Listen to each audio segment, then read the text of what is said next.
surtout l'intervention de Thierry Reyer qui a été pour moi une vraie révélation. Parce qu'il se trouve que en tant qu'enseignant, j'ai dû donner des cours sur les animaux dans l'histoire de l'art. Donc j'ai présenté plusieurs œuvres de Brancusi, comme le coq, le phoque, l'oiseau. Et c'est vrai que je n'avais jamais vu ces œuvres sous cet angle-là, et le travail qu'il a fait, voilà, ça a été vraiment une découverte complète. Je ne reverrai plus jamais l'œuvre de Brancusi de la même manière.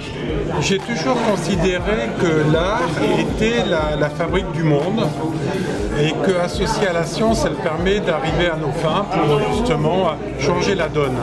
Et aujourd'hui, dans un monde qui marche sur la tête, où il convient d'aller vers une réelle rupture de paradigme, conciliant business et humanité, art et science, eh bien, je trouve que ce type de découverte est phénoménalement importante. C'est fort intéressant et qui trouve une recherche d'une intensité et d'une complexité inouïe. C'est passionnant d'aborder la sculpture sous cet angle-là. Voilà, donc je sors d'ici grandi. Pour nous, c'est toujours intéressant d'échanger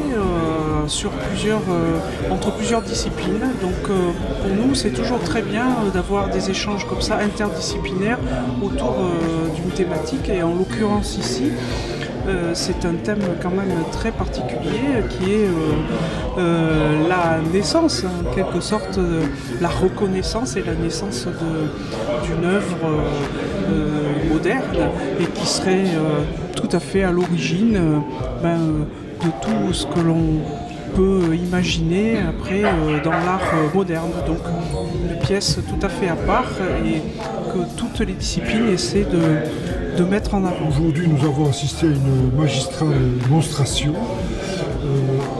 Les experts nous ont apporté leur point de vue et le commentaire, l'exposé de M. Reyer a fait le reste.